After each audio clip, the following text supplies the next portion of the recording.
नमस्कार, मैं रवीश कुमार। भारत में कोरोना की महामारी थमने का नाम नहीं ले रही है। आर्थिक तबाही का भी वही हाल है। पिछले 24 घंटे में 77,000 से ज्यादा मामले आए हैं नए, और मरने वालों की संख्या इस महामारी से अब तक 61,500 से अधिक हो चुकी है। रिजर्व बैंक ऑफ इंडिया ने अपनी सालाना रिपोर्ट में कहा है कि इस वित्तीय वर्ष में 2.25 लाख करोड़ से अधिक का लोन फ्रॉड हुआ है। बैंक संकट में हैं, उन्हें 3 लाख करोड़ की आर्थिक मदद देनी होगी सरकार को। इस रिपोर्ट के चंद घंटों के भीतर भारत सरकार राज्यों से कह देती है कि वो उनका हिस्सा, जीएसटी का हिस्सा देने की स्थिति में नहीं है। आप रिजर्व बैंक से लोन ले लीजिए। यह कोई छोटी राशि नहीं है, 2.25 लाख करोड़ से अधिक की राशि है। क्या हम अब यह स्वीकार करने लगे हैं कि आर्थिक संकट हाथ से निकलता जा रहा है? उसी तरह से जैसे दुनिया भर में वाहवाही की अज्ञात खबरों के बाद भी महामारी हाथ से निकलती जा रही है। जीएसटी की बैठक में वित्त मंत्री निर्मला सीतारमण ने इस आर्थिक तबाही की जवाबदेही महामारी पर डाल दी है और कहा है कि महामारी एक्ट ऑफ गॉड है। एक्ट ऑफ गॉड से उनका क्या मतलब लग रहा होगा कि जो भी किया, क्या भगवान ने किया? करीब 2 महीने तक लाखों मजदूर सड़क पर पैदल चलते रहे। उन्हें किस गॉड के फैसले ने ऐसा करने के लिए मजबूर किया? कई मजदूर रास्ते में मर गए। आप भूल गए होंगे उन 16 मजदूरों को जो थक कर रेल की पटरी पर सो गए थे और कटकर मर गए। शहर के शहर अचानक खाली होने लगे। किसी को पता नहीं था कि ऐसा फैसला आने वाला है। ना मुख्यमंत्रियों को पता था, ना जिलाधिकारियों को। सबको तालाबंदी का फैसला थमा दिया। क्या वो एक्ट ऑफ गॉड था? क्या सरकार चलाना एक्ट ऑफ गॉड है? तो फिर act of PM, act of finance minister क्या है? एक भयंकर आर्थिक तबाही लोगों की जिंदगी पर थोप दी गई। एक झटके में करोड़ों लोग बेरोजगार हो गए। लाखों लोगों का बिजनेस ठप हो गया, वे कर्ज में डूब गए। आए दिन इस आर्थिक तंगी के कारण आत्महत्या की खबरें आती हैं और किनारे से गुजर जाती हैं। अहमदाबाद में एक ऑटो वाले के घर में खाने के लिए अनाज नहीं था, खुदकुशी कर ली। दिल्ली के चांदनी चौक में 2 भाइयों ने कर्ज से तंग आकर खुदकुशी कर ली। मुंबई में स्टॉक ब्रोकर का काम करने वाले पति पत्नी ने खुदकुशी कर ली। वित्त मंत्री कितनी आसानी से एक्ट ऑफ गॉड कह गई। करोड़ों आम जिंदगियों पर यह तबाही एक्ट ऑफ गॉड से आई या फैसले में चूक की वजह से आई? जिन मंदिरों के पुजारी संक्रमित हो गए, उनके पुजारियों ने भी अपने सहयोगियों के संक्रमित होने के लिए ईश्वर को दोष नहीं दिया। तिरुमला मंदिर के कई पुजारी संक्रमित हुए, कुछ मर भी गए, लेकिन उन्होंने अपने इष्ट के निर्दोष होने पर जरा भी शक नहीं किया। उनका इष्ट हमेशा ही दयालु और कृपालु, कल्याण करने वाला। क्या वित्त मंत्री एक्ट ऑफ गॉड के बहाने अपनी जवाबदेही ईश्वर पर टाल रही हैं? सावधान रहिएगा, कहीं न्यूज चैनलों में इसी को लेकर बहस ना हो जाए कि अगर ये तबाही एक्ट ऑफ गॉड है तो फिर किस धर्म के गॉड का एक्ट हो सकता है? आइए 3 लोग बहस करें। तो फिर बालकनी में थाली बजाने और मोमबत्तियां जलाने से भगवान नहीं मानते? क्या हम उन्हें मनाने में फेल हो गए? उस समय ट्विटर पर कई लोग इसे खेल समझ रहे थे, तालाबंदी के फैसले की वाहवाही में लगे थे।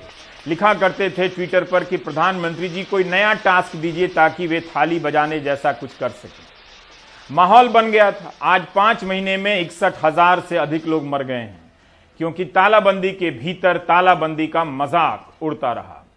एक छोटा सा फ्लैशबैक, तालाबंदी का फैसला किस तरह से लिया गया? क्या राज्यों से बातें की गईं? सभी पहलुओं पर विचार विमर्श किया गया होगा। महामारी के विशेषज्ञों से पूछा गया होगा कि ऐसे समय में दुनिया में क्या किया जाता रहा है। यह सब हुआ था, यह जानने के लिए आपको फ्लैशबैक में जाकर सर्च करना चाहिए। 30 जनवरी को विश्व स्वास्थ्य संगठन ने कोरोना को लेकर हेल्थ इमरजेंसी का अलार्म बजाया था। WHO की किताब में आज भी यही सबसे बड़ी चेतावनी है। 30 जनवरी से लेकर 24 मार्च के बीच हमने क्या किया? क्या जो नहीं किया वो भी एक्ट ऑफ गॉड था? 13 मार्च को सरकार ने कहा कोई हेल्थ इमरजेंसी नहीं है भारत में। विश्व स्वास्थ्य संगठन ने भी नहीं कहा था कि तालाबंदी कीजिए। आज भी डब्ल्यूएचओ तालाबंदी की बात नहीं करता है। फिर यह सुझाव मौलिक था या एक्ट ऑफ चाइना की नकल में उठाया गया कदम था? तालाबंदी का फैसला किन प्रक्रियाओं से गुजर कर लिया गया? जब तक यह साफ नहीं होगा, गॉड के साथ मानवीय इंसाफ भी नहीं होगा। कोई समझ है कि इस संख्या के बाद हमें तालाबंदी हटा लेनी चाहिए? क्योंकि आपने जो क्वारंटीन की गाइडलाइन दी है उसमें पॉपुलेशन लॉकडाउन की बात नहीं है। डब्ल्यूएचओ ने कभी लॉकडाउन की बात नहीं करी थी। उन्होंने सारे मेजर्स बताए थे, जैसे फिजिकल डिस्टेंसिंग वगैरह और बाकी पब्लिक हेल्थ मेजर्स, जिससे ये diagnosis, detection, isolation, quarantine, contacts का क्वारंटीन, तो यही सारे जो मेजर्स थे। पर कई देशों ने इससे भी ज़्यादा कठोर तरह के मेजर्स यूज़ किए, लॉकडाउन वगैरह कई देशों में हम देख रहे हैं। तो अब बाहर निकलने का जो तरीका है वो जो है, it has to be slow and measured approach, और उसको मेरे ख्याल से देखते हुए, एक एक स्टेप को देखते हुए, समझते हुए अगला स्टेप लेना चाहिए। जरूर शुरुआती दिनों में लगा कि तालाबंदी के बाद महामारी को लेकर लड़ने का मामला कुछ गंभीर है, लेकिन वह गंभीरता कुछ ही हफ्तों में हवा होने लगी। सैलरी पर काम करने वाले 50 लाख लोगों की नौकरियां चली गई हैं। अभी और इतनी ही नौकरियां जानी हैं। किसी के पास फीस देने के लिए पैसे नहीं है, किसी के पास कर्ज चुकाने की क्षमता नहीं है। वित्त मंत्री निर्मला सीतारमण ने कहा है कि मौजूदा वित्त वर्ष में अर्थव्यवस्था और सिकुड़ेगी, कॉन्ट्रैक्शन आएगा। उन्हें साफ तरीके से देश को बताना चाहिए कि आम जनता किस तरह की आर्थिक चुनौती के लिए खुद को तैयार रखे। 27 अगस्त को जीएसटी काउंसिल की 41वीं बैठक हुई। राज्य सरकारें केंद्र से अपना हिस्सा मांगने लगी। जीएसटी एक्ट के तहत राज्यों को यह गारंटी दी गई थी कि सरकार जीएसटी से जमा फंड से राज्यों को कुछ हिस्सा देगी। केंद्र सरकार अब वह हिस्सा देने की स्थिति में नहीं है। इसके लिए जीएसटी की बैठक में राज्यों को 2 विकल्प सुझाए गए। केरल ने कहा कि राज्य कर्ज ले लेंगे, लेकिन जीएसटी के तहत जो उनका संवैधानिक हिस्सा बनता है वो भी दिया जाना चाहिए। कई राज्यों ने कहा कि 3 साल पहले से आर्थिक रफ्तार धीमी होने लगी थी। कोविड पूर्व और कोविड पश्चात का फर्क सही नहीं है। 1 साल पहले जीएसटी के पेमेंट में कमी आने लगी थी, देरी होने लगी थी। अगस्त सितंबर 2019 में जो हिस्सा मिलना था वो भी देरी से मिला। मुखरता से विपक्षी राज्यों ने अपनी बात कही। हालत तो बीजेपी शासित राज्यों की भी खराब है, लेकिन उन्होंने दबे स्वर में इसी के आसपास की बातें कहीं, असम और गोवा को छोड़कर। बिहार के उप मुख्यमंत्री सुशील मोदी ने केंद्र के विकल्प का समर्थन किया और राज्य कर्ज ले लेंगे तो मूल और ब्याज दोनों सेस फंड से ही दिया जाएगा, ये कहा। राज्यों पर बोझ नहीं पड़ेगा। वित्त सचिव अजय भूषण पांडे ने कहा कि राज्यों को जितना मिलना चाहिए उसमें 2.25 लाख करोड़ से अधिक की कमी आ सकती है। यह कमी जीएसटी को लागू करने में आ रही दिक्कतों और महामारी के कारण आ रही है। यदि हम लोन लेंगे और 2022 के बाद यदि नहीं पटा तो वो पूरा भार तो राज्यों पे आएगा। तो जो शेष एकत्रित करने वाले हैं और शेष के माध्यम से जो राशि पटाएंगे, तो फिर लोन लेने की जिम्मेदारी भारत सरकार उठाए, राज्यों पे ना छोड़े। क्यों राज्यों पे छोड़ रहे हैं? ये जिम्मेदारी भारत सरकार को उठानी चाहिए। एक बार ले, सब राज्य क्यों लोन लेने के दरवाजे क्यों खड़े? भारत सरकार लोन ले दे, क्योंकि शेष उसी के पास जमा होना है, शेष की राशि, और उसे वो पटाते जाए। जैसे जैसे शेष की राशि आए उसको पटाते जाए। पूरे साल को देखें तो करीब 21,000 करोड़ रुपए का शॉर्टफॉल होगा।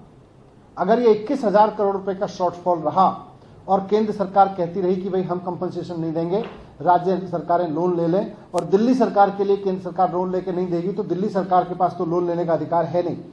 तो ऐसे में फिर तनख्वाहें कहाँ से दी जाएंगी? ऐसे में एमसीडी के फंड्स कहाँ से आएंगे?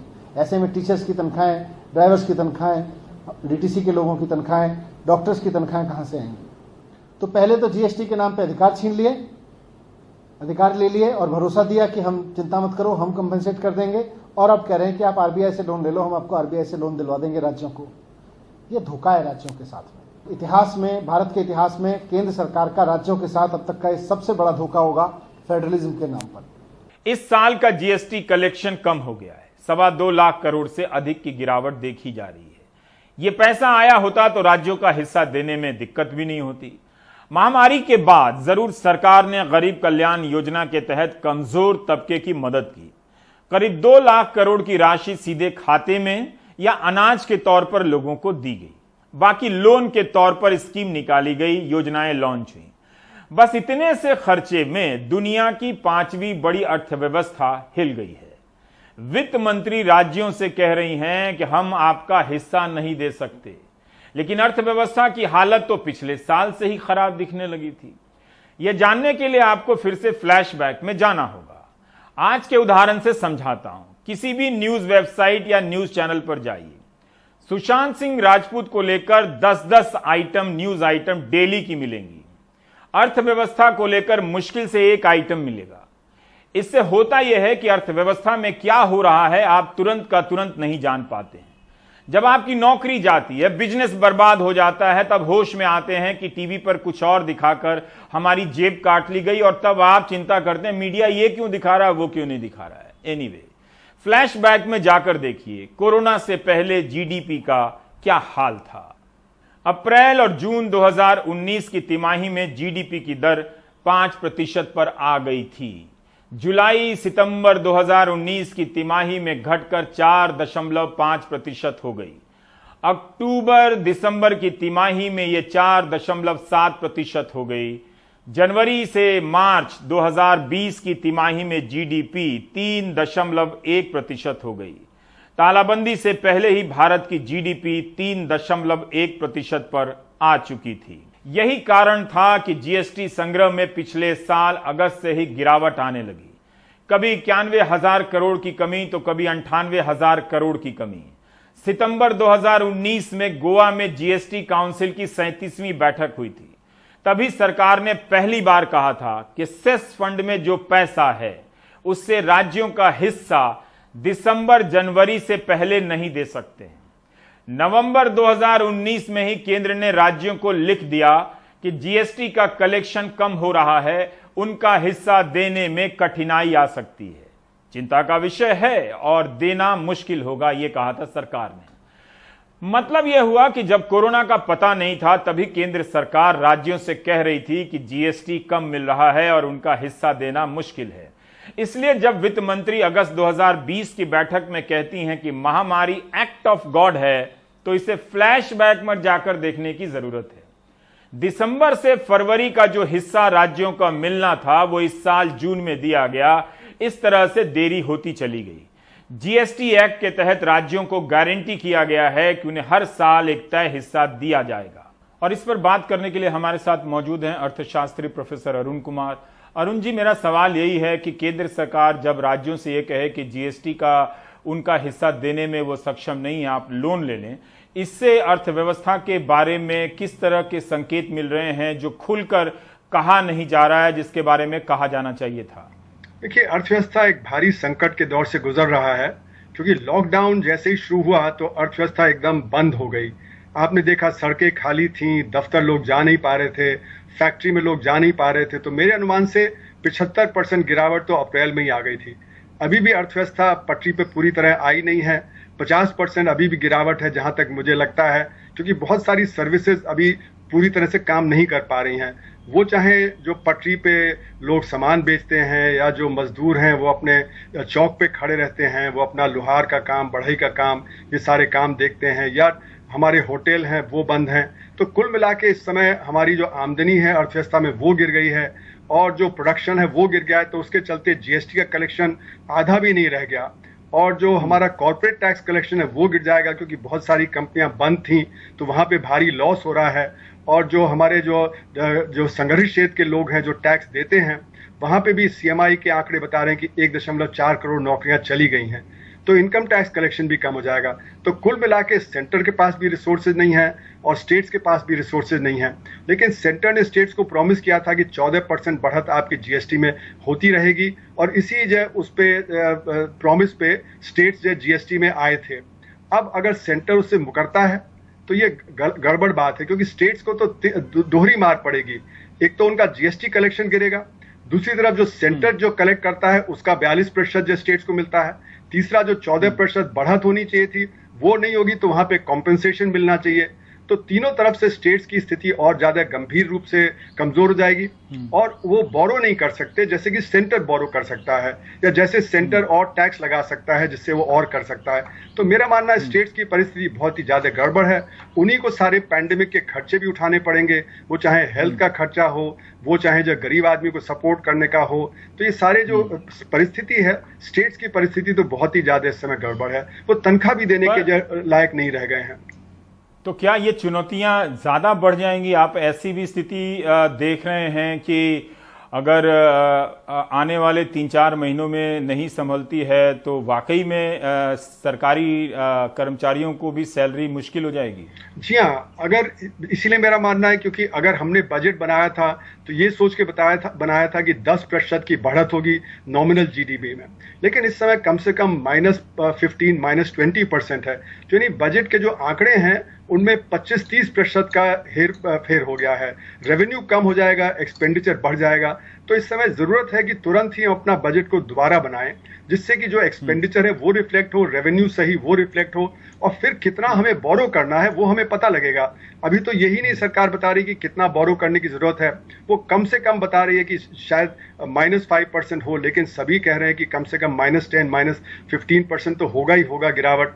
तो इसलिए क्यों बताना जरूरी है आपके हिसाब से अरुण जी? क्यों बताना जरूरी है? देखिए, इसलिए सरकार क्यों बताए? इसलिए बताना जरूरी है क्योंकि अगर हमारा रेवेन्यू कम होगा तो आगे चल के और ज्यादा फिस्कल डेफिसिट बढ़ जाएगा। अगर हम अभी खर्चे नहीं काटेंगे तो और खर्चे इसी तरह चलते रहे जैसे कि पहले चल रहे थे तो फिर परिस्थिति और ज्यादा बिगड़ जाएगी, डेफिसिट और ज्यादा तेज हो जाएगा।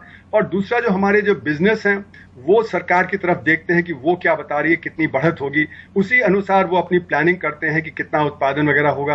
अगर जब वो सही आंकड़े नहीं होंगे तो उनकी प्लानिंग गड़बड़ जाएगी और वो फिर और ज्यादा परेशानी में आ जाएंगे। तो सरकार, अरुण जी, ये कई अर्थशास्त्री ये राय दे रहे हैं कि इस वक्त सरकार को नोट छापने चाहिए, लोगों के हाथ में पैसे देने चाहिए, खर्च करने चाहिए ताकि मास कंजम्पशन बढ़े, खरीदारी बढ़े और अर्थव्यवस्था में गति आए। बिल्कुल आप कह रहे हैं सरकार को खर्चा कम करना चाहिए? नहीं, सरकार को जो अपने फिजूल खर्चे हैं वो काटने पड़ेंगे और इसीलिए मेरा मानना है कि एक सर्वाइवल पैकेज की जरूरत है जहां पे कि जो गरीब आदमी है, और मेरे अनुमान से करीब 20 करोड़ लोग हैं जिनकी नौकरी चली गई या उनकी तनख्वाह कट गई, उनके हाथ में पैसा कम है और डिमांड कम हो गई है उसकी वजह से, जिससे कि इंडस्ट्री रिवाइव नहीं कर पा रही है।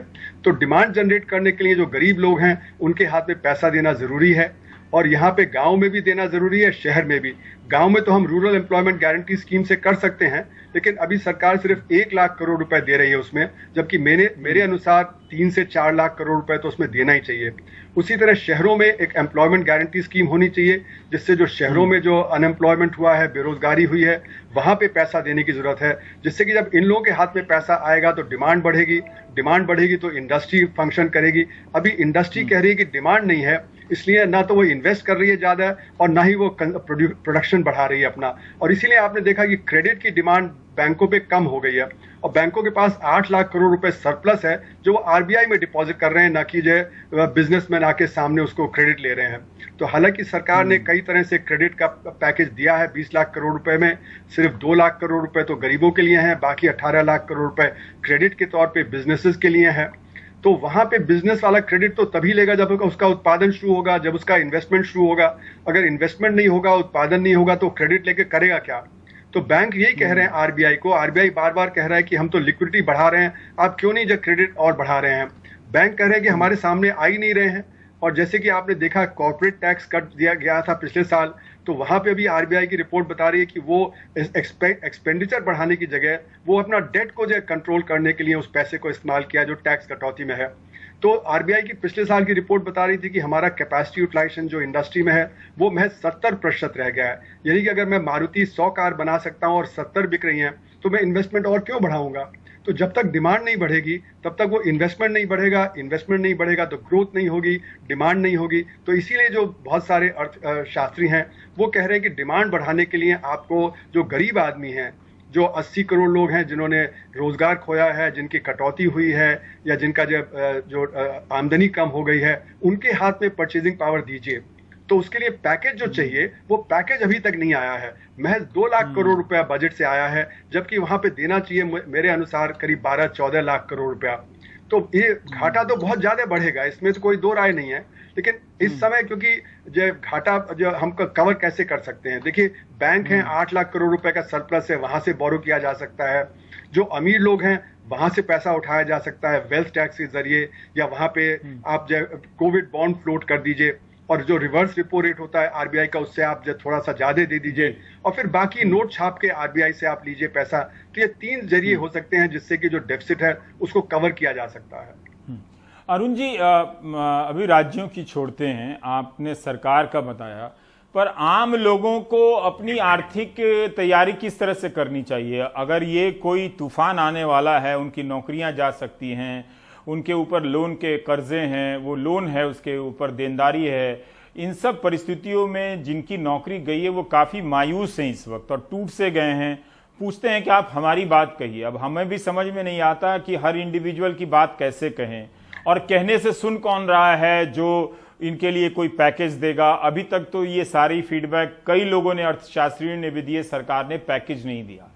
पर आने वाली आर्थिक समस्याओं के मद्देनजर आम लोगों को किस तरह से अपने आप को तैयार रखना चाहिए, मानसिक और आर्थिक रूप से? देखिए, जो आम व्यक्ति है वो अपने लिए जॉब क्रिएशन नहीं कर सकता, अपने लिए रोजगार पैदा नहीं कर सकता, क्योंकि वो तो अर्थव्यवस्था में जब डिमांड होती है तभी जॉब क्रिएशन होता है। तो इसलिए सरकार का रोल बहुत अहम है। इसमें जो इंडिविजुअल है वो ज्यादा नहीं कर सकता। अगर मैं रेहड़ी पटरी पे अपना कुछ सामान बेचता हूं और लोग आते नहीं हैं सामान खरीदने के लिए, तो मैं उसमें ज्यादा कुछ कर नहीं पाऊंगा। उसी तरह जो आपके चौक पे खड़े होते हैं मजदूर लोग, अगर लोग अपना घर बनाना कम कर दें या अपना प्लम्बिंग का काम कर दें ऐसे, तो उनको काम नहीं मिलने वाला है। वो तो तैयार है काम करने के लिए, पर वो कर नहीं सकते हैं। तो इसमें इस समय तो जो अर्थव्यवस्था है, ऐसी भयंकर स्थिति पिछले 100 साल में नहीं आई, जहां सप्लाई फ्रीज कर गई है और डिमांड एकदम खत्म हो गई है। डिमांड इतनी गिर गई है कि हर एक को उसका असर हो रहा है। तो इसलिए हमें तो इस समय सरकार ही कर सकती है, मार्केट नहीं कर सकता। इंडिविजुअल तो मार्केट में ऑपरेट करता है, लेकिन सरकार जो है वो मार्केट से बियॉन्ड ऑपरेट करती है। जब अगर लॉस भी हो रहा है तो भी वो काम कर सकती है, तो भी वो बढ़ा सकती है अपने खर्चे। तो सरकार को एक तो जो गरीब आदमी है उसके हाथ में पैसा देना चाहिए। मेरा मानना है 10 से 12 लाख करोड़ रुपया तो कम से कम लगेगा ही लगेगा। अगर 80 करोड़ लोग जो बेरोजगार हो गए हैं या उनकी जो सैलरी में कटौती हो गई है, तो इस समय हमें दबाव तो सरकार पे ही बनाना पड़ेगा कि सरकार करे। और इसीलिए देखिए, बिजनेसमैन भी जो है वो भी सरकार पे दबाव बढ़ा रहा है कि आप जो एक्सपेंडिचर बढ़ाइए। हालांकि नॉर्मल सिचुएशन में बिजनेसमैन कभी नहीं चाहता कि सरकार अपना एक्सपेंडिचर बढ़ाए, डेफिसिट बढ़ाए। और इस समय हमारा जो डेफिसिट है वो इतना ज्यादा चल रहा है कि ऐसा कभी रिकॉर्ड में आया ही नहीं है। तो ये डेफिसिट बढ़ा के पैसा जो आप बोरो करिए और बैरो करके आप खर्च करिए, इसके अलावा कोई और उपाय नहीं है। इसका मतलब ये है कि ये जो परिस्थितियां बनी हैं वो एक्ट ऑफ गॉड नहीं है जी हाँ, बिल्कुल सही बात है। अभी भी इंसानी गलतियों से या नासमझी से ये चीज स्थिति पैदा हुई है और इसे इंसान ही ठीक कर सकता है। मैं ये जानना चाहता हूं कि अजय भूषण पांडे जो राजस्व सचिव हैं, उनका कहना है कि महामारी एक कारण तो है ही, लेकिन जीएसटी का इम्प्लीमेंटेशन ठीक नहीं हुआ है। इसका मतलब क्या है? 1 जुलाई 2017 को जीएसटी लागू हुई थी और अब 3 साल बाद कह रहे हैं कि इम्प्लीमेंटेशन में प्रॉब्लम है, इसलिए वसूली में कमी आई है। वो प्रॉब्लम नहीं होता तो क्या वसूली बढ़ जाती? देखिए, ठीक बात है कि इम्प्लीमेंटेशन में तो प्रॉब्लम है ही, लेकिन एक स्ट्रक्चरल प्रॉब्लम भी है इसमें। स्ट्रक्चरल प्रॉब्लम यह है कि जो हमारा असंगठित क्षेत्र है, जहां 94% लोग काम करते हैं और 45% उत्पादन होता है, वो जीएसटी से पिट गया है। क्योंकि जीएसटी का जो स्ट्रक्चर बनाया गया है वो बिल्कुल ही गलत है। यहाँ पे 8 तो टैक्स रेट हैं, जबकि कहा गया था 1 टैक्स रेट होगा। ये बात जरूर है कि 17 टैक्सों को मिला के 1 टैक्स बना दिया गया है, लेकिन जो असंगठित क्षेत्र में काम कर रहा है उसको इनपुट क्रेडिट नहीं मिलता है, तो उसका माल महंगा हो जाता है और डिमांड जो है असंगठित क्षेत्र से संगठित क्षेत्र में शिफ्ट कर गई थी। और इसीलिए आपने देखा कि जीएसटी इंप्लीमेंटेशन जुलाई 1, 2017 के बाद असंगठित क्षेत्र पिटता चला जा रहा है और रेट ऑफ ग्रोथ अर्थव्यवस्था की गिरती चली जा रही है। तो ये जो समस्या है ये इंप्लीमेंटेशन की तो है, लेकिन उससे ज्यादा स्ट्रक्चरल है। अगर इसको, ये लास्ट पॉइंट टैक्स है, यानी कि कंज्यूमर से ये टैक्स वसूला जाता है, अगर इसको हम सिर्फ लास्ट पॉइंट टैक्स रख देते तो बड़ा सिंपल टैक्स होता। यहाँ पे रेट भी हम कम कर सकते थे और जो 95% लोग जो असंगठित क्षेत्र में हैं उनको भी ये परेशानी का दौर नहीं सहना पड़ता। और अरुण जेटली जी तो बार बार कहते ही थे कि 5% इकाई हैं जो 95% टैक्स देती हैं और 95% इकाई हैं जो 5% टैक्स देती हैं। और क्योंकि इतना कॉम्प्लेक्स टैक्स सिस्टम बना दिया है, उसमें ई वे बिल भी है, इनपुट क्रेडिट भी है, तरह तरह की जटिलताएं हैं, इतने सारे टैक्स रेट हैं, तो उसमें ब्लैक इनकम जनरेशन जो सोचा गया था कि कम होगा, वो कम नहीं हुआ, वो बल्कि बढ़ गया। बड़ी सारी फेक कंपनी बन गई जो इनपुट क्रेडिट के लिए आई। ई वे बिल में जो चेकिंग होती है तो वहां पे भी जो है बहुत करप्शन चल रहा है जो सुनने में आ रहा है। तो अगर ये सिंपल टैक्स होता, लास्ट पॉइंट टैक्स होता सिर्फ, और वो लास्ट पॉइंट पे कलेक्ट होता तो सारा का सारा मसला हल हो जाता। तो ये इम्प्लीमेंटेशन की समस्या तो है, लेकिन सबसे ज्यादा स्ट्रक्चरल प्रॉब्लम है जिससे असंगठित क्षेत्र को बड़ा धक्का लग रहा है पिछले 3 साल से। तो इसका मतलब ये है कि जो इस जीएसटी से समाधान कम हुआ, समस्याएं ज्यादा बढ़ गई हैं। जी हाँ। तो अब मुझे ये बताइए कि फिलहाल अभी हम आपको कब तक नजर आता है कि ये अर्थव्यवस्था ठीक हो जाएगी? कई लोग कहते हैं कि बैंक में पैसा डाला है, वहां सुरक्षित है कि नहीं है। शेयर बाजार के दाम भी बढ़ने लगते हैं। फिर मंत्री लोग इस तरह से बात करते हैं जैसे देश में कोई आर्थिक समस्या नहीं है। 20 साल बाद कोई अगर रिसर्च करेगा मीडिया के स्पेस को देखकर तो लगेगा कि भारत में ना तो महामारी थी ना आर्थिक समस्या थी, एक ही समस्या आई थी, सुशांत सिंह राजपूत की मौत, जिसमें भारत की तमाम एजेंसियां और तमाम मीडिया मिलकर 2 महीने से 1.5 महीने से जून महीने से लगी हुई हैं और अभी तक एक केस को नहीं सुलझा सकी हैं, इतने भारत की इतनी संपदा और संसाधन लगाने के बाद भी। तो जो आप कह रहे हैं कि कितना समय लगेगा इस स्थिति को संभालने में, तो मेरा मानना है कि अभी तो स्थिति बिगड़ती चली जा रही है। हमने जो लॉकडाउन करना था, जो ढंग से करना था, वो कर नहीं पाए, तो आज भारत में सबसे ज्यादा केसेस आ रहे हैं और बार बार आप देख रहे हैं कि जगह जगह लॉकडाउन दोबारा लग रहा है। तो जून में जो थोड़ी बहुत संभलती हुई स्थिति दिख रही थी, वो बाकी डेटा बता रहा है कि जुलाई और अगस्त में फिर बिगड़ गई। और ये सेकेंड राउंड जब अटैक होता है अक्टूबर नवंबर में जो एक्सपेक्ट कर रहे हैं, तो उसमें और भी ज्यादा बीमारी फैल जाती है और परेशानी होती है। यही स्पेनिश फ्लू के दौरान देखा गया था 1918 से 1920 के बीच में कि सेकेंड राउंड में लोग ज्यादा मरे थे। तो अभी स्थिति हमारे यहाँ कंट्रोल में फर्स्ट राउंड में ही नहीं आई है। सेकेंड राउंड में क्या होगा, और लोग कह रहे थे कि तुरंत अर्थव्यवस्था एक रबर की गेंद की तरफ बाउंस बैक करेगी, लेकिन अर्थव्यवस्था रबर की गेंद नहीं होती है। वो बाउंस बैक इसलिए नहीं करती क्योंकि लोगों को बेरोजगार हो जाते हैं, उनकी आमदनी कम हो जाती है, इंडस्ट्री की डिमांड कम हो जाती है। तो ये अभी समझ नहीं आ रहा कि ये 2 साल लगेगा या 3 साल लगेगा, और जब ये रिटर्न करेगी भी तो ये जनवरी 2020 में नहीं रिटर्न करेगी, क्योंकि एक न्यू नॉर्मल आएगा, क्योंकि जो उत्पादन है वो उस प्रकार से नहीं हो पाएगा जैसे पहले होता था। जैसे कि बसें हैं, बसों में आप आधी सीटें ही रख रहे हैं, तो जब बस की कैपेसिटी कम हो गई, इंडस्ट्री में आप लोगों का डिस्टेंस रख रहे हैं, फिजिकल डिस्टेंस, तो वहां कैपेसिटी कम हो गई, तो हर जगह जो प्रोडक्शन की कैपेसिटी है वो कम हो जाती है। तो इसलिए सप्लाई जो है बॉटलनेक वो खत्म नहीं होता है, डिमांड उस तरह से बढ़ेगी नहीं। बहुत सारा ऑटोमेशन चल रहा है। ऑल इंडिया मैन्युफैक्चरर्स ऑर्गेनाइजेशन कह रहा है कि 30% बिजनेस, छोटे बिजनेस बंद हो जाएंगे। Confederation of all India traders association कह रहा है कि 30% रिटेल ट्रेडर्स बंद हो जाएंगे। और आप रिटेल ट्रेडर्स की तो बात समझ ही सकते हैं कि लोग इस समय दुकानों में न जाके जब वो ई कॉमर्स से जब ऑर्डर कर रहे हैं, तो दुकानें कमजोर होती जा रही हैं। जेफ बेजोस बहुत अमीर होते चले जा रहे हैं, वो सब दुनिया में $200 बिलियन पार करने वाले पहले व्यक्ति हो गए, क्योंकि इतनी जबरदस्त डिमांड जो अमेजोन वगैरह की बढ़ गई है। तो ये जो न्यू नॉर्मल है, इसमें जॉब क्रिएशन बहुत कम होगा, क्योंकि ऑटोमेशन की तरफ जाएगा, इंडस्ट्री भी ऑटोमेशन की तरफ जाएगी। तो हम जो है वो एक न्यू नॉर्मल की तरफ जाएंगे। हमारा एजुकेशन की जो पद्धति है वो भी बदलेगी, एजुकेशन भी जिस तरह से हो रही थी वो नहीं होगी। तो सब तरह से अर्थव्यवस्था एक नए जो दौर से गुजरेगी। और अभी कहना कि 2 साल लगेगा 3 साल लगेगा अभी बता नहीं सकते हैं। तो बहुत ही कठिन दौर से अगले साल 2 साल जो गुजरेंगे। जी, बहुत बहुत शुक्रिया प्रोफेसर अरुण कुमार हमें ये जानकारी देने के लिए।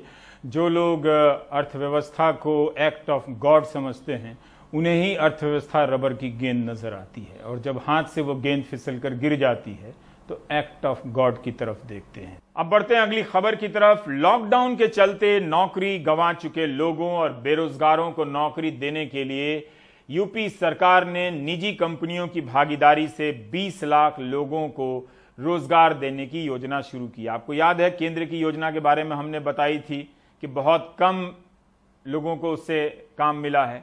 तो खैर, कई जिलों में निजी कंपनियों ने रोजगार मेले लगाकर सैकड़ों बेरोजगारों को नौकरी देने का दावा भी किया। ये सब फोटो वोटो भी छप गया होगा। लेकिन जब हमारे सहयोगी रविश रंजन ने पड़ताल की तो पता चला कहीं कागज पर नौकरी दी जा रही है तो कहीं रोजगार देने के नाम पर पैसे वसूले जा रहे हैं। देखिए यूपी के हापुड़ से रविश रंजन की ये ग्राउंड रिपोर्ट। हापुड़ के धौलाना में लॉकडाउन में नौकरी खो चुके बेरोजगारों को प्राइवेट गार्ड बनाने की कोशिश चल रही है। उत्तर प्रदेश सरकार के भर्ती मेले में आई इस कंपनी ने गार्ड के तौर पर सौरभ राणा को भर्ती कर लिया है, लेकिन सेना का फिजिकल दे चुके बीए पास नरेंद्र बाहर हो गए हैं। कारण नरेंद्र के पास प्राइवेट सिक्योरिटी गार्ड की कंपनी को देने के लिए पैसे नहीं हैं। ये कंपनी देहरादून में महीना भर तक ट्रेनिंग देने के नाम पर 10 से 40 हजार रुपए तक इन बेरोजगारों से वसूल कर रही है। वहाँ से निकाल दिया गया, फिर अब बेरोजगार घर पड़े थे तो यहाँ पे देखा भर्ती चल रही, हम यहाँ पे आ गए सर। अच्छा जी, यहाँ पर क्या क्या आपसे पंजीकरण शुल्क के अलावा क्या बोला गया? पंजी शुल्क के अलावा बोला था कि वहाँ जाओगे तो 9,500 रुपये देने पड़ेंगे ट्रेनिंग शुल्क।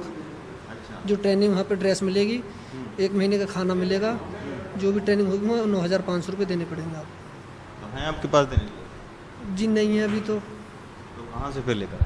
कहीं ना कहीं से इंतजाम करेंगे, घर थोड़े बेरोजगार पड़े रहेंगे सर। सर मेरे पास पैसे नहीं हैं। दूसरा जो यहाँ पे मांगा गया था मतलब पंजीकरण के लिए 350 रुपये, तो यहाँ पे वहाँ ट्रेनिंग में पहुँचने के बाद 9,500 रुपये जमा करने हैं। अगर सुपरवाइजरी के लिए आप करते हैं अप्लाई, ठीक है, तो क्वालिफिकेशन के हिसाब से तो वहाँ पे आपको 40,000 रुपये जमा करने होंगे पहले 3 महीने की ट्रेनिंग में। उसमें भी कोई सैलरी नहीं मिलेगी ट्रेनिंग के टाइम पर। तो सर अपने पास इतना पैसा नहीं है। इससे पहले ये कंपनी सहारनपुर बुलंदशहर में भी इसी तरह का कैंप लगा चुकी है। सुरक्षा गार्ड की शैक्षिक योग्यता हाई स्कूल फेल या पास आवश्यक है, लेकिन उससे भी जरूरी पैसे देने की उनकी क्षमता है। शायद इसी के वजह से यहाँ आए 70 बेरोजगारों में से 5 ने ही पैसे देने की हामी भरी है, बाकी सब बाहर हो गए हैं। सर रोजगार तो मिल तो रहा है सर, 350 रुपये तो ये फॉर्म भरने के ले रहे पूरे में। और SIS की सिक्योरिटी है, पता नहीं परमानेंट है लिमिटेड है नहीं है। इसके लिए जब ट्रेनिंग सेंटर पे जाएंगे तो वहाँ पे 10,000 रुपये जमा करने कह रहे हैं। फेसबुक पे देखा था मैंने, इनका एडवर्टाइजमेंट चल रहा था तो उसमें देखा था जब मैं यहाँ पे आया। अच्छा, आपको कहाँ से पता लगा? मुझे मेरे दोस्त ने बताया था, उसने यहाँ से फ़ोटो भेजा था मतलब खींच के, ये लग रहा है ना पोस्टर, तनु भाई यहाँ पे भर्ती चालू है कल। बच्चे कुछ शिकायत कर रहे थे, उन्होंने बताया था कि भर्ती के नाम पे कुछ पैसे मांगे जा रहे हैं। इस विषय में हम इनसे बात करेंगे। अगर किसी बच्चे से कोई पैसा लिया गया है वो वापस करा दिया जाएगा। इस टाइम रोजगार देने की ज़रूरत है बच्चों को। हमने हापुड़ जिला सेवा योजन कार्यालय से जब पता किया तो हमें बताया गया कि अब तक 5 रोजगार मेला लगाकर निजी कंपनियों ने 291 लोगों को नौकरी दी है। लेकिन जब हमने सेवा योजन कार्यालय के सिलेक्शन लिस्ट में शामिल बीटेक पास श्रीराम से बात की तो पता चला कि उन्हें महज कागजी नौकरी ही मिली है। एक आदमी था, उसने मेरा पैसा भी ले लिया। अब वो कंपनी है एक्यूप्रेशर हेल्थ केयर सिस्टम, इसी सेवा योजना से जुड़ी हुई है। अच्छा, हाँ, वो कंपनी इसी सेवा योजना से जुड़ी थी। उसी के थ्रू मेरे को कॉल आया जॉब के लिए। उन्होंने मेरे से पैसा भी लिया। उसके बाद मुझे कहा कि आप ऐसे क्यों बोल रहे हैं, ऐसा क्यों बोल रहे हैं, आपको जॉब नहीं मिलेगा। ये वो बंदा मेरा पैसा लेके भी भाग गया और अपना नंबर भी बंद कर गया। लॉकडाउन में नौकरी गंवाने वाले बेरोजगार और प्रवासी श्रमिकों को नौकरी देने के लिए उत्तर प्रदेश सरकार हर जिले में रोजगार मेला लगा रही है। इसी के तहत अब तक 8,800 निजी कंपनियों ने पंजीकरण कराया है। सरकार का दावा है कि इससे 20 लाख लोगों को नौकरियां मिलेंगी, लेकिन कई जगह से निजी कंपनियों के पैसे लेकर भर्ती करने की शिकायत मिल रही है। अभी रिसेंटली कुछ हमने सुना था, लखनऊ से हमारे पास आदेश आए थे, तो उसके थ्रू हमने 2 कंपनियों पे कार्रवाई करी थी, उसे ब्लैक लिस्ट कर दिया था। उससे रजिस्ट्रेशन अब नहीं हो रहा है उनका। तो अब उनको हम लिस्ट प्रोवाइड नहीं करते बेरोजगारों की, पहले हम करते थे।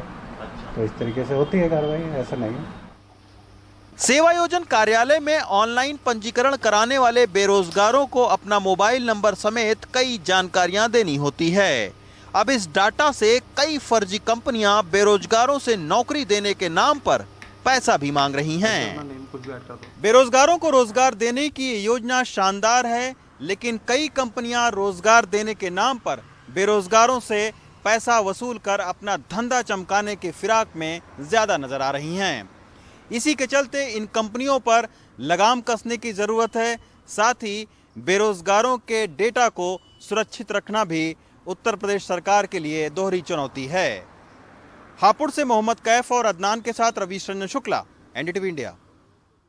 और अब लेते हैं ब्रेक, लेकिन कोरोना से असर की एक और कहानी देखेंगे ब्रेक के बाद। याद रखिएगा, कोरोना के कारण भारत में मरने वालों की संख्या 61,500 से अधिक हो गई है। बाकी ब्रेक के बाद।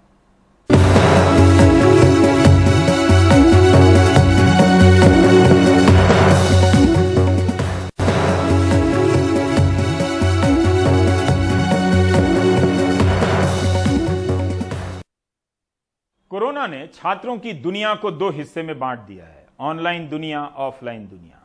एक हिस्सा ऑनलाइन पढ़ाई कर रहा है, एक हिस्सा ऑफलाइन होने के कारण पढ़ाई नहीं कर पा रहा है।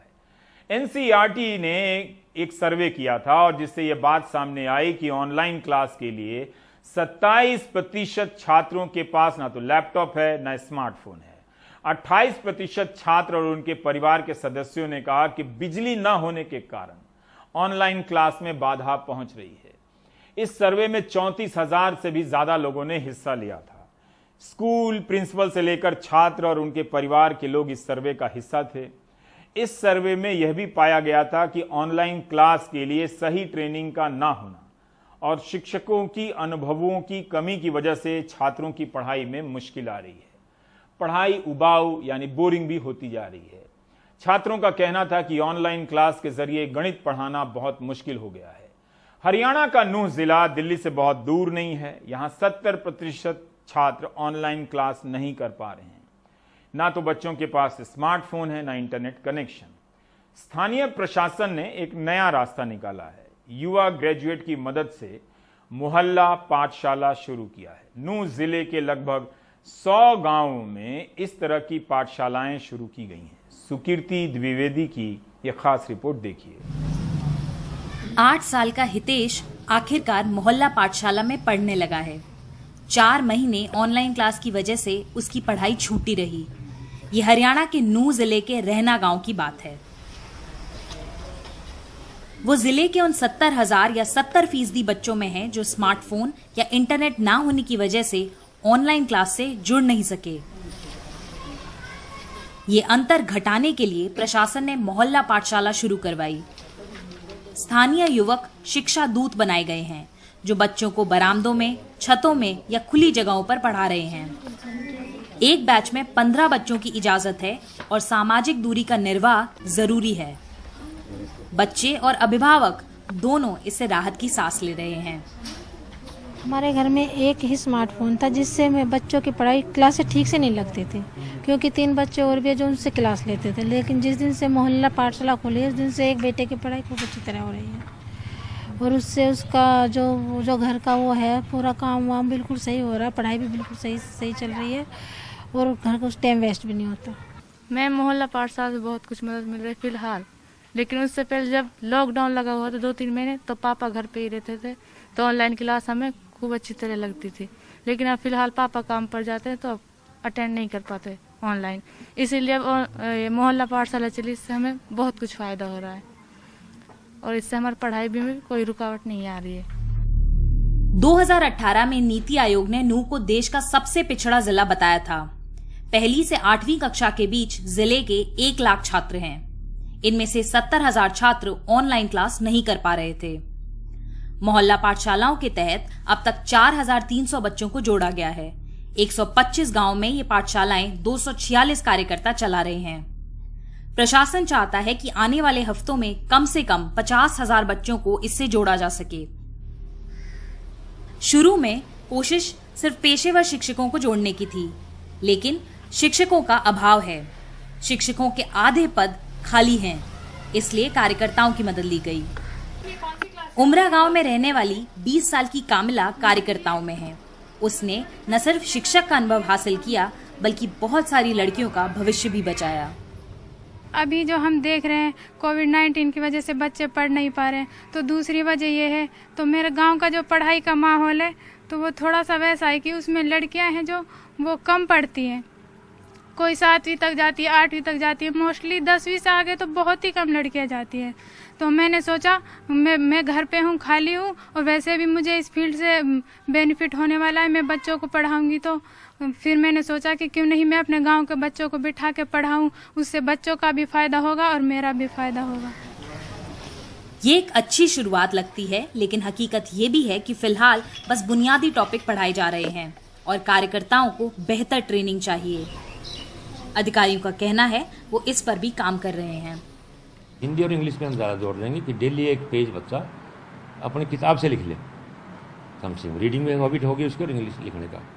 वो जो हमारा डायरेक्टरेट से आता है, शिक्षा विभाग जो हमें देता है, रोज़ाना सुबह 7 बजे आ जाता है हमारे पास, क्लास वाइज है, टाइम टेबल उसके अंदर, वो हम उन शिक्षा दूत को भेजेंगे ताकि क्वालिटी इंप्रूवमेंट तब हो। अभी तो फिलहाल क्योंकि स्टार्टिंग स्टेज है हमारी, शुरुआत तो की हमने किसी तरह बच्चे जोड़ने की है, अभी तक तो क्वालिटी इंप्रूवमेंट करेंगे साथ साथ। इन मोहल्ला पाठशालाओं की वजह से संसाधनों की कमी के बावजूद बच्चे अपनी पढ़ाई कर पा रहे हैं, पर सरकार के ऊपर भी ये बड़ी जिम्मेदारी है कि वो इनकी गुणवत्ता का ध्यान रखे और बच्चों की सुरक्षा का भी।